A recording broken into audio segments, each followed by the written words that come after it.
I'm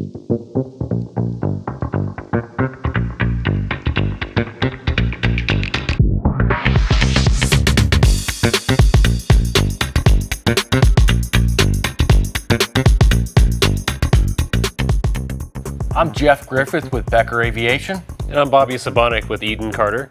And we're here today to go over the 64-200 light duty single point nozzle. Some features of this nozzle is it's made with sacrificial parts, and it is also interchangeable with previous models 64348, 64349. Any hose end control valve or quick disconnect options for those nozzles would also made up to the 64-200 seamlessly. So this nozzle, the 64-200, it has wearable part features, sacrificial parts, being the grips, the open close lever knob.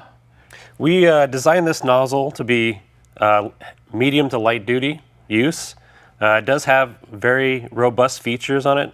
A wear area that protects the operating handle, as well as sacrificial handles that when dropped or accidentally bumped, the handle absorbs some of the shock.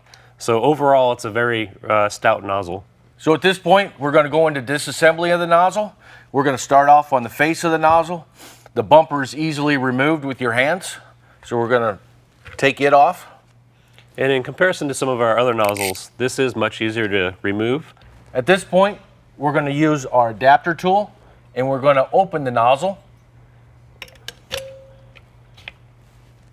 So we have access to our cotter key here, and we need to get a screwdriver in here and get the leg bent as straight as possible so we can pull that cotter key out with a pair of needle nose pliers.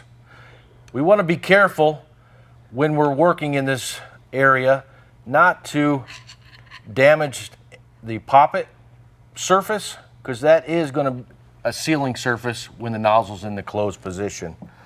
So once we get that leg bent over,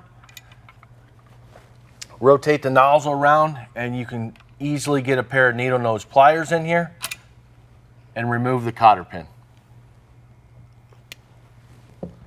Once the cotter pin's removed, we can go ahead and unscrew the poppet.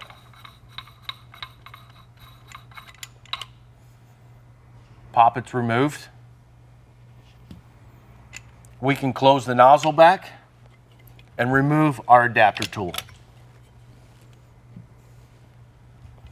Once the adapter tool's removed, now we're going to remove the retaining ring. At this point, we're going to take off our 6 Allen head screws. It's going to hold on our retainer. And as you can see, it does take a little bit of force to remove the screws from the nozzle. This is because in this nozzle we use locking helicoils to help retain these, which is better in the field so that way through vibration they don't usually back out. Once all screws are removed, your retaining ring can be removed. Up underneath that's going to be the interlock ring. And under the interlock ring, there's going to be 4 small springs to be removed. At this point, we have access now to our nose seal interlock assembly, and we can remove that. We take a small screwdriver, gently work the interlock assembly loose. Once we have it loosened up all the way around, it'll be easily removed by hand, like so. One thing to point out with the interlock assembly and the nose seal is that it is all one piece, and the nose seal, the rubber portion, is bonded to the interlock assembly, and it's all complete one unit.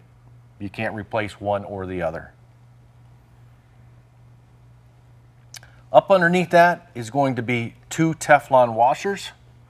And the primary use of these Teflon washers is so you don't have metal to metal surface when the nozzle's being rotated open and closed.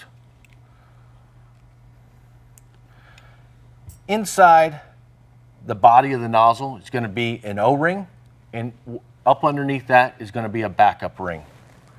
Again, we're going to take a little small screwdriver and be very careful not to scratch any of the sealing surfaces or any of the grooves inside where the O-rings will sit and ride.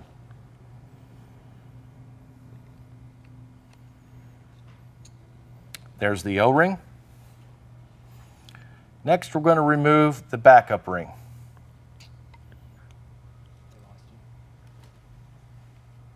Now the backup ring's been removed. At this point, we've removed everything from the face of the nozzle, and we can work on the handles, the crank arm assembly, and the linkage. To remove the handles, they're held in with an Allen head screw.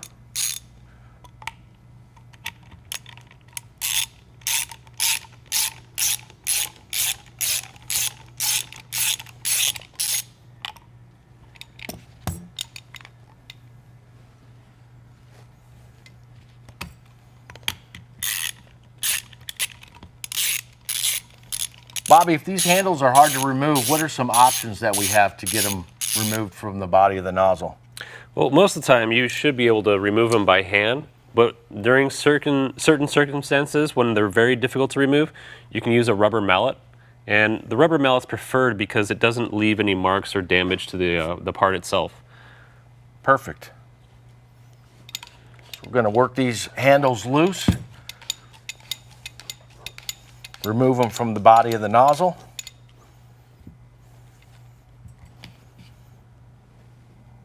Like so. Next, we're going to remove our blue O-ring, and this is going to be our sealing O-ring to whatever attachment that we have with the nozzle. Being a quick disconnect or a hose end control valve, it will be the same O-ring no matter what option you have. So again, gently remove the O-ring. Try to prevent any damage or scoring to any of those sealing surfaces where these O-rings will sit.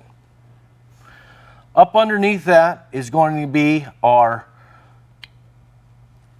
race ring, and this ring is going to be where the ball bearings ride. So we want to remove that, and we're going to inspect this race ring at a later time. The last thing that we're going to remove is our continuity clip, which is located right here. And if you just gently pull up on that a little bit, and then you'll be able to get a pair of needle nose pliers in here. And Jeff, what is the purpose of the continuity clip? The continuity clip's purpose is just to provide continuity from the nozzle body itself through the different components to the hose when it's connected to the aircraft. And there's the continuity clip. At this point, we're going to start the disassembly of the crank arm from the linkage. To start that, we're going to have a cotter key located here in our castle nut. Like the previous cotter key, we got to get the leg of the cotter pin bent back over as straight as possible so we can easily remove it.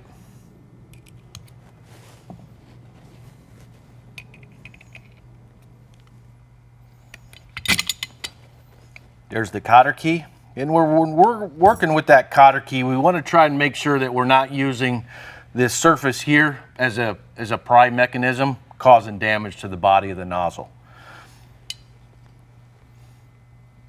Once we have the cotter key removed, now we're going to remove the castle nut, and that's held in place with a 7/16. Once we have it loosened up, should be very easy to remove by hand at that point.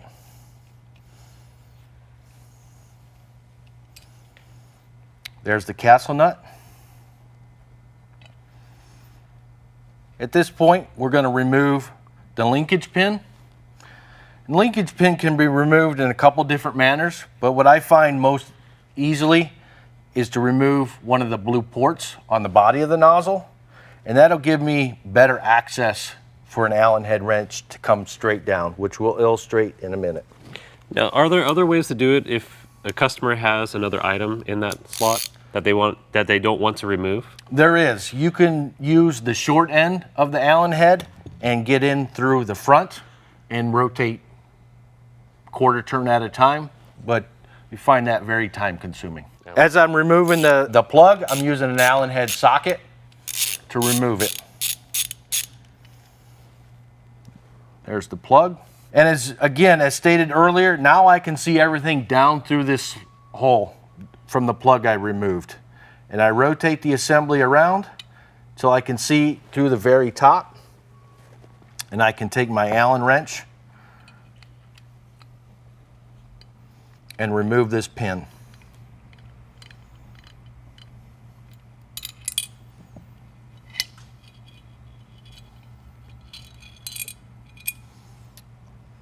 There's the pin.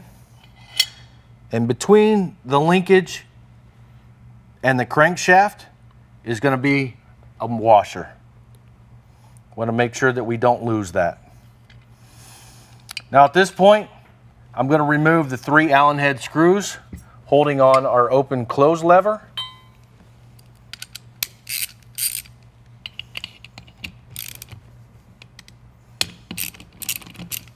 Spin them off by hand. There's our open close lever. And now we can remove the crank arm, the O-ring, and the Teflon washers.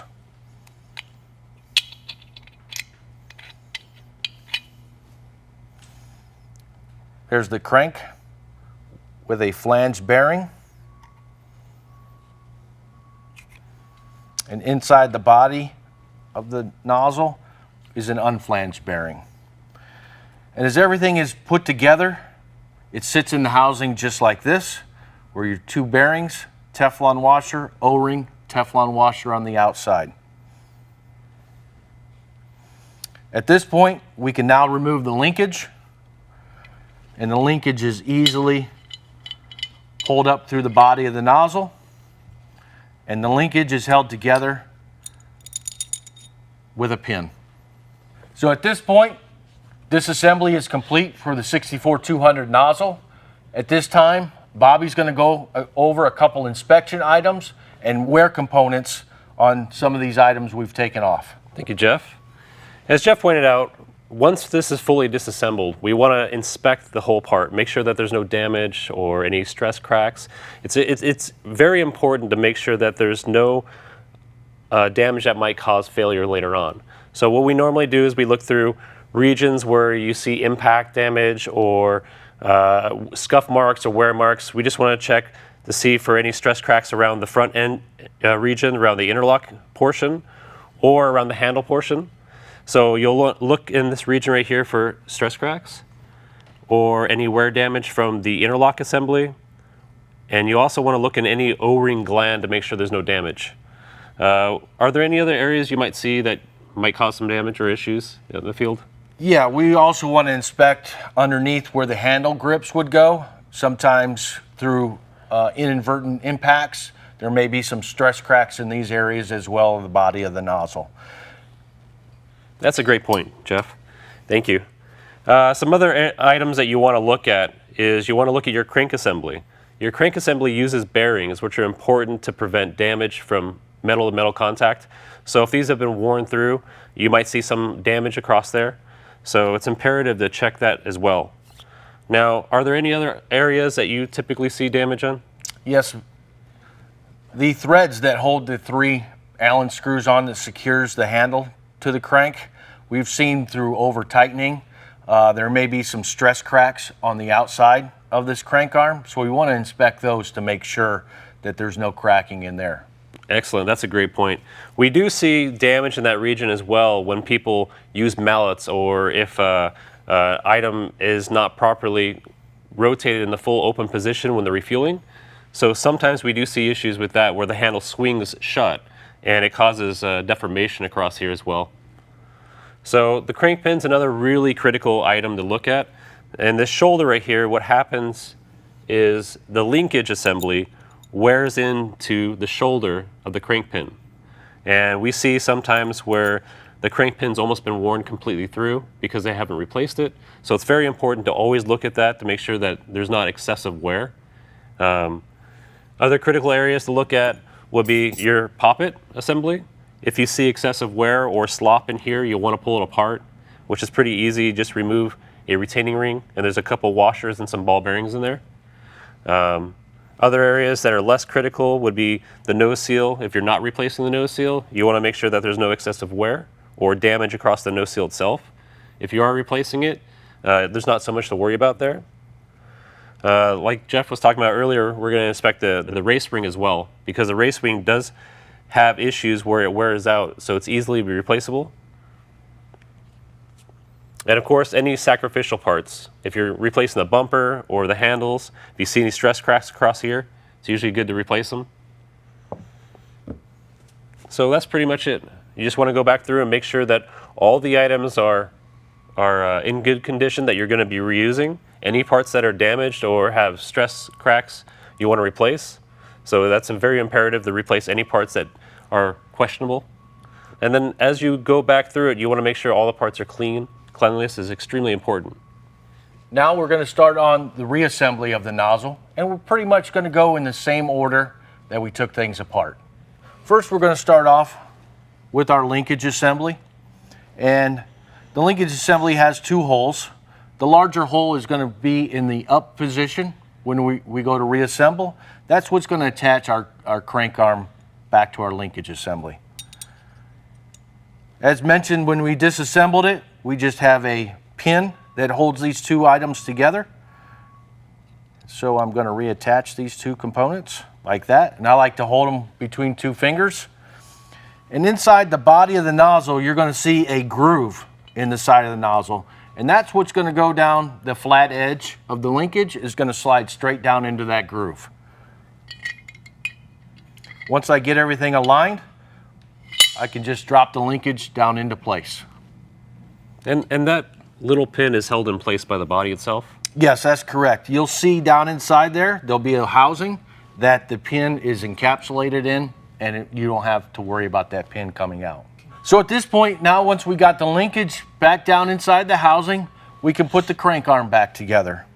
Now, one critical point when putting the crank arm back together is we have our flange bearing that goes down against the crankshaft itself. But if we put that flange bearing inside the body of the nozzle first, that does not give us enough room to put the crank arm in place. So that flange bearing has to be installed on the crank arm, and now that allows us enough clearance to be able to push that into place. And at this point in the reassembly, the crankshaft is really wobbly and really loose. I like to continue to build out the outside of the crankshaft, and it keeps it more stable so I can connect the two components back together. So at this point, we have our second bearing that we're going to install down in the housing. Again, being real careful not to scratch any of these surfaces. We just gently push that bearing down into place. And we're going to take one of our Teflon washers, install that. Again, pushing that all the way down. And now our O-ring. Once we get this O-ring pushed down into place, that's going to give us a lot of stability. As you can see here, I can rotate this crank arm and it'll stay in any position that I want it to stay in. So once we have that complete, we're going to reattach the linkage and the crank arm assembly. As mentioned, when we disassembled the unit, we have a washer that sits in between these two components. And I like to use a little bit of petroleum lubrication to hold that washer in place so it doesn't fall off.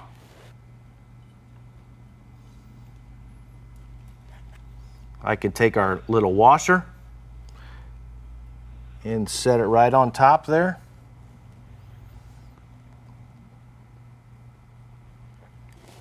And again, because I removed that plug, I can use this access point to get everything in alignment.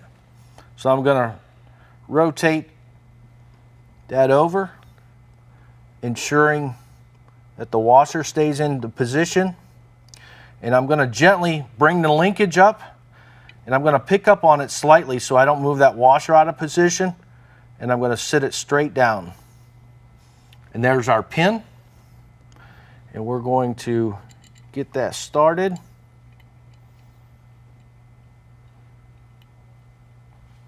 Once we have that pin started in place, I can now use my Allen wrench to come down through the top and secure that pin in place. So once we have that in place, you'll notice on that pin it had a shoulder on it. So once you have that pin all the way bottomed out, that's all the tight you need to fasten that pin. So once we have that in place, we can put our castle nut back in here. We're going to use and put in our continuity clip. You'll notice on the continuity clip there's two legs.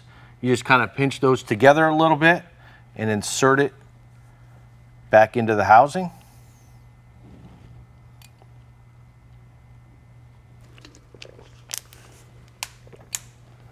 And you want to rotate that continuity clip all the way over till it rests on the inside of the body of the nozzle. And that continuity clip will stay in place once we put our quick disconnect or our hose end control valve in place, and you don't have to worry about it falling out. Next, we're going to install our race ring. This race ring will go in the second groove inside the body of the nozzle, and this can go in either direction.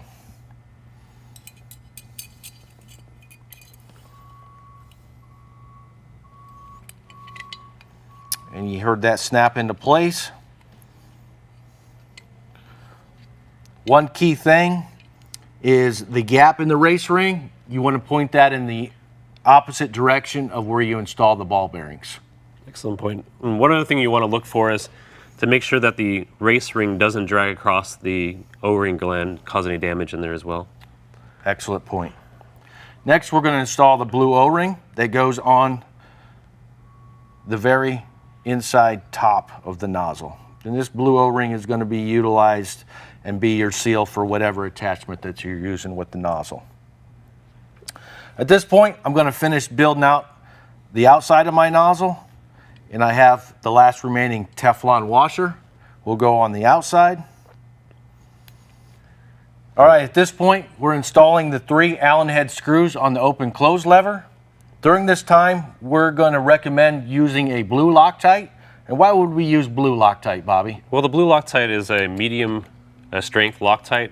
It's there to make sure that the screws don't back out over time through vibration, but it still allows the part to be easily serviceable. If we went with like a high strength or a permanent, it'd be very difficult to disassemble. Great point. Now, as I got everything hand tightened, I want to just do a quick functions check. Make sure I got everything rotated correctly and we don't have any binding or any of that stuff with the linkage. At this point, I can go ahead and fasten the Allen head screws with my socket. And we would like to recommend referencing the service manual for all these fasteners, as there are a torque spec for every fastener with the nozzle. Everything is pretty much in inch pounds, so a small inch pound torque wrench would suffice for reassembly. At this point, we can now install our grips. And our grips, most times, are easily installed by hand, but from time to time, a rubber mallet may be needed for installation. So once we get the handles reinstalled, now we can secure them with our Allen head bolts.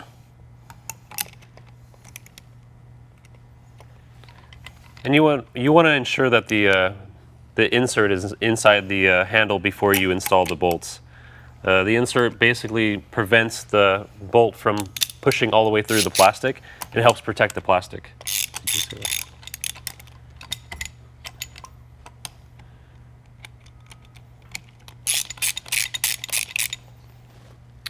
Once we have the handle secure, the last component we have is our cotter key in our castle nut. And you'll want to reference our safety bulletin to make sure that you install it properly. It has a very well illustrated outline of how to install it without causing any issues.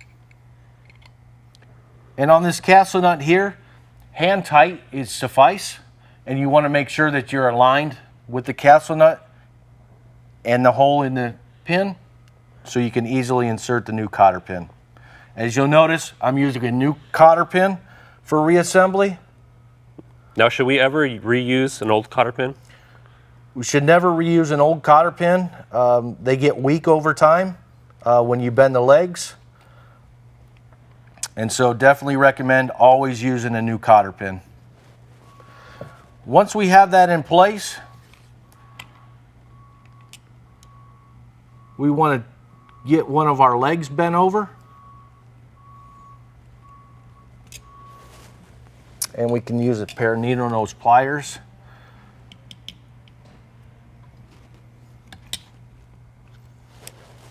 And once we have that cotter pin in place, we want to just do a quick functions check to make sure that we don't have that cotter pin is dragging on any of that inside surface inside the body of the nozzle. Once we don't hear any dragging, we know we have it installed correctly. At this point, we're going to install the plug that we use to access the pin. Now, when you're installing it, is there anything that you would add to it to help prevent any leakage? I would recommend installing a thin layer of Teflon tape. Now, why do we recommend not using much Teflon? We don't want to use much Teflon because we don't want that extra Teflon to drop down into the body of the nozzle and get in the flow stream.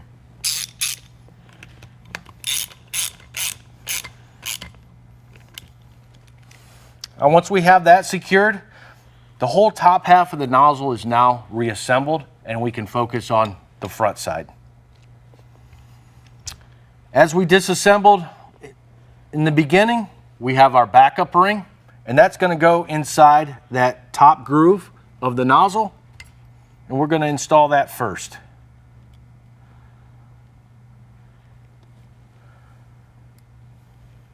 Just like that. Next is going to be our O-ring, and the O-ring is going to sit right on top of the backup ring, just like that. Right in that groove. Now at this point, we can take a little bit of petroleum lubricant and gently put a light coat on that O-ring, and that will help us install the no-seal interlock assembly so we don't cut it or it doesn't roll out on assembly. Next is going to be our 2 Teflon washers, and those are going to sit face down just like that. And what's the reason we have 2 Teflon washers as opposed to 1? Well, each surface will be rotating. So you have 1 Teflon for the body of the nozzle, 1 Teflon for the no-seal interlock assembly. So it's extremely important to make sure that we always put the 2 back in as opposed to 1 or not putting them in there at all. That's correct.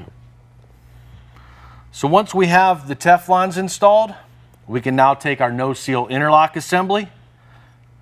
And you'll notice there's 2 tabs on either side of the no-seal interlock assembly, and they will correspond with the grooves in the body of the nozzle. So in a sense, they're both keyed. That's correct. It will only go in one direction, and if you have it in the opposite direction, you won't be able to fully seat the assembly. How would that look if I was in the opposite direction?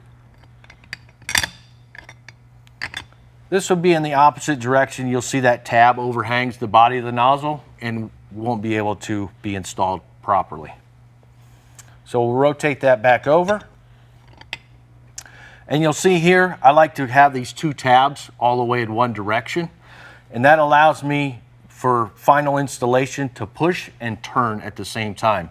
Again, trying to avoid cutting that O-ring that's on the inside of the body of the nozzle or potentially rolling it over. So what you're saying, it's very important to make sure that we are always applying even pressure as we're installing it. That's correct. Even pressure down and rotating simultaneously. Just like that. Now, at this point, you'll be able to see the internal interlock. Right now, we're not able to open the nozzle, but when we're hooked up to an aircraft adapter or bottom load receptacle, the interlock no-seal assembly is what's actually turning internally.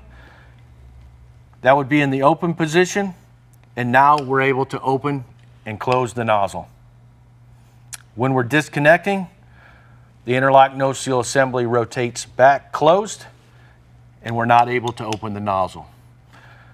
During the final installation, I like to keep everything in the closed position, just to ensure that I have everything in the correct spot. And you can easily check that by moving the handle and it's not opening. That's correct. At this point, we're ready to finish the top half of the nozzle. And the very top of the interlock no seal assembly, you'll see holes. These springs will go in each hole. And they just sit down inside each hole. All right, once we have the 4 springs installed in each slot in the interlock assembly, we have our interlock ring. And our interlock ring has 4 nubs on one side and it's flat on the other side. The nubs go face down and each one will sit on top of each spring.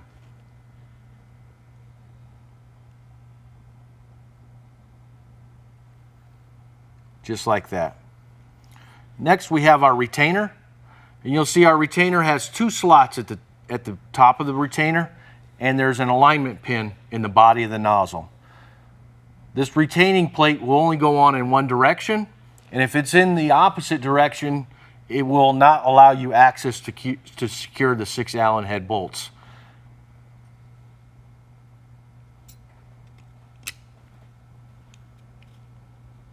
That would be the plate in the correct position, and I'm going to flip it over so you could see it in the incorrect position.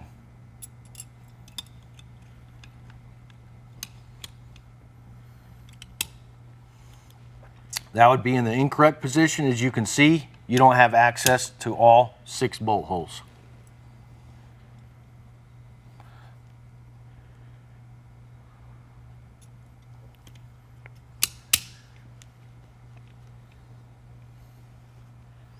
Take our Allen head screws.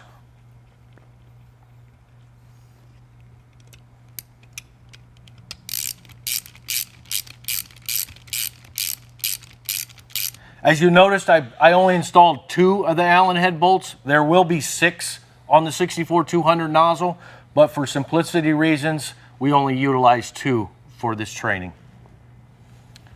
So the last component that we have to install is the poppet. And we want to make sure that we get the poppet adjusted correctly. As you'll notice on the poppet, there's 4 slots around the outside of the poppet. And when we get this initially installed, we're going to open the nozzle back up, install the poppet, and we're going to rotate the poppet all the way down till we can't go any further. And then we're going to back it off 7 of these slots or 1 3/4 turn. To do that, we're going to take our adapter tool, open our nozzle back up, and you'll see there is the hole for our cotter key that we're going to align one of the slots up with. So we're going to get the poppet started, and we're going to rotate it till it's all the way in the down position. So once we get the poppet all the way down and we can barely see light through that last slot, this is where we're going to start the adjustment process. We're going to turn 7 of those slots or 1 3/4 turn. 3, 4, 5, 6, and 7. At this point in time, I have a new cotter pin, and I'm going to install it so my poppet doesn't move.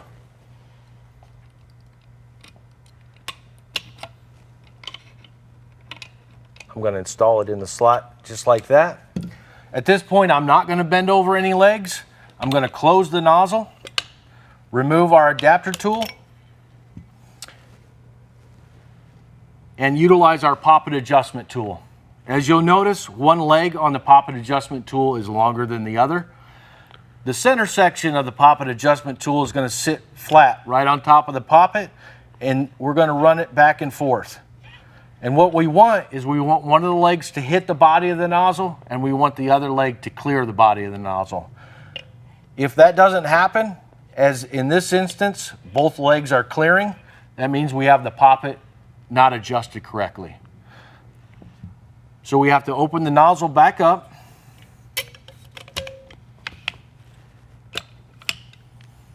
We're going to remove our cotter key.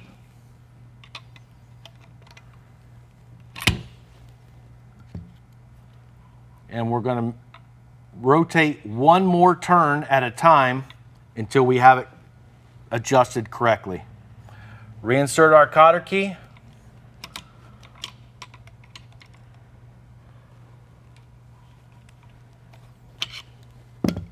Close our nozzle.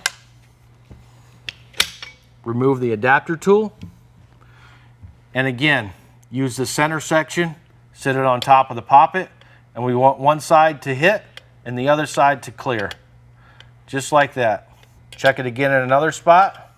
We clear on one side and hit on the other. Now we know we have the poppet adjusted correctly. Now, what are some of the issues we might have if it's not adjusted properly? Well, if it's too loose, it could cause a leak. And if we over tighten it, the poppet will actually start to smash or deform the rubber part of the nose seal, also causing a leak. So in essence, we could cause the nose seal to fail early or cause it to leak while it's stored on a vehicle. That's correct. So it's very imperative to ensure that it's adjusted properly. Absolutely. Always want to make sure that you're using that adjustment tool when reinstalling the poppet. So once we know we got the poppet adjusted correctly, we take our adapter tool, we open the nozzle back up, and at this point, we need to bend over one of the legs on the cotter key. Now, as you're bending over the tine or the leg, is there anything I should be aware of before I start bending it? Is there any critical area I should watch out for? I just want to make sure that I'm not going to scratch any surface, particularly the surface on the underside of the poppet. I don't want to gouge it with a screwdriver or pair of pliers because that could potentially cause a leak prematurely.